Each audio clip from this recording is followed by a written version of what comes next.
বন্ধুরা, আপনারা স্ক্রিনে যে দৃশ্যটা দেখতে পাচ্ছেন সেটা আসলে দেখার মতো না। একজন প্রবীণ আলেম সালাফি বিদ্বান যিনি অধ্যাপনা করেন মাদ্রাসাতে, তাকে এভাবে তার দোকানে নির্মমভাবে অপমান এবং অপদস্থ করতেছেন এবং তাকে মারপিট করতেছেন এবং জেনেছি যে তার হয়তো হাত ভেঙে গেছে এবং তিনি হাসপাতালে চিকিৎসাধীন অবস্থাতে রয়েছেন। আপনি চিন্তা করতে পারেন কতটা বর্বরতা যে এমন একজন প্রবীণ আলেমের গায়ে কিভাবে হাত দিতে পারে। এবং আমি জানলাম যে তাকে যে মারছে তাকে ভ্রাম্যমাণ আদালত তাকে মাত্র 15 দিনের জেল দেন। সেখানকার ঘটনা সম্পর্কে এক ভাই আমাকে জানালেন, আপনাদের কাছে বিষয়টা শেয়ার করছি। ওয়ালাইকুম আসসালাম ওয়া রাহমাতুল্লাহ। ভাই ভালো আছেন? হ্যাঁ আলহামদুলিল্লাহ। রাসেল ভাই, আপনি যে ভিডিওটা ছাড়লেন তো ওই আলেমকে কি আপনি চিনেন? জি, আমাদের অতি নিকটে, আমাদের কাছের মানুষ ভাই।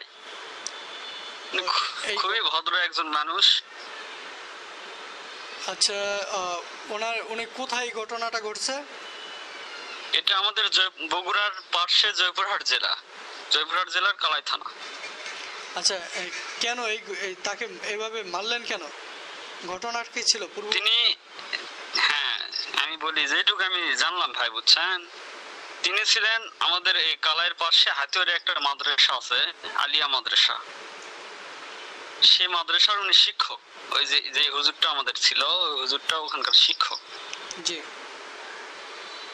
ওই হুজুর আমাদের যে মসজিদে, মানে যেখানকার খতিব, এই মসজিদে মার্কেটের ওনার ছোট একটা দোকানও আছে। জি। ওই দোকানে যে মারছে, যে ব্যক্তিটা হুজুরকে মারছে, এরও একটা দোকান আছে। যে ব্যক্তিটা মারে নাই প্রথমে, ওই ব্যক্তির বউ ওই হুজুরের মাদ্রাসায় পড়াশোনা করতো। তো ওখানে মনে হয় সার্টিফিকেট ছিল না কি কাগজপত্র ছিল। তো সেলিম রেজা হুজুরকে বলছে যে ওই কাগজপত্রগুলো আপনাকে আনতে হবে। তো হুজুর বলছে যে আপনার মাদ্রাসায় যাওয়া লাগবে, যাওয়ার পর ওখান থেকে আপনার কাগজপত্র উঠানো লাগবে, আমি আনে দিতে পারবো না, আমার দ্বারা ওটা সম্ভব নয়। এইভাবে পর্যায়ক্রমে কথা হতে হতে হুজুর ওখানে বসে আছে।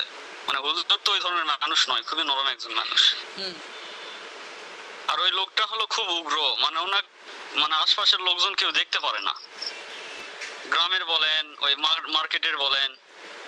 কিন্তু এখন সমস্যা হয়েছে যে এখানে রাজনৈতিক একটা প্রভাব পড়ে গেছে, বুঝছেন। ওই যে রাজনীতি করতো বর্তমানে বিএনপিতে আছে, এর কারণে উনি পার পাচ্ছে, এদের কারণে পার পাচ্ছে। মাত্র 15 দিনের জন্য জেল দিছে। তো জেল দেয়নি, বাঁচানোর জন্য নিয়ে গেছে থানায়। কাকে যিনি মারছেন তাকে? হ্যাঁ, তাকে আজকে প্রশাসন নিয়ে গেছে। কালকে আমরা জুমার নামাজের পর কালকে প্রতিবাদ সমাবেশ করি, করছি। কালকে যে মাত্র 15 দিনের জেল, এটা একটা হলো, শাস্তি হলো। এবং এই ধরনের হামলাকারী এবং জুলুমকারীদেরকে আমাদের সামাজিকভাবে সবাইকে প্রতিহত করতে হবে। আজকে শুধু সালাফি আলেম বলে কথা বলছে না, যে কোনো আলেমের উপর, যে কোনো ব্যক্তির উপর যদি এই ধরনের অন্যায় অবিচার করা হয়, অবশ্যই আমাদেরকে সেখানে প্রতিবাদ জানানোর দরকার। এবং আমরা আশা করব যে বাংলার মানুষ আলেমদেরকে লাঞ্ছিত করার জন্য সর্বোচ্চ শাস্তি কামনা করবেন এবং তার জন্য প্রশাসন দৃষ্টান্তমূলক শাস্তি দেন, যাতে করে আর কখনও কোনো আলেমের দিকে, কোনো সাধারণ মানুষের দিকে এভাবে অন্যায় হাত উত্তোলন করতে না পারে।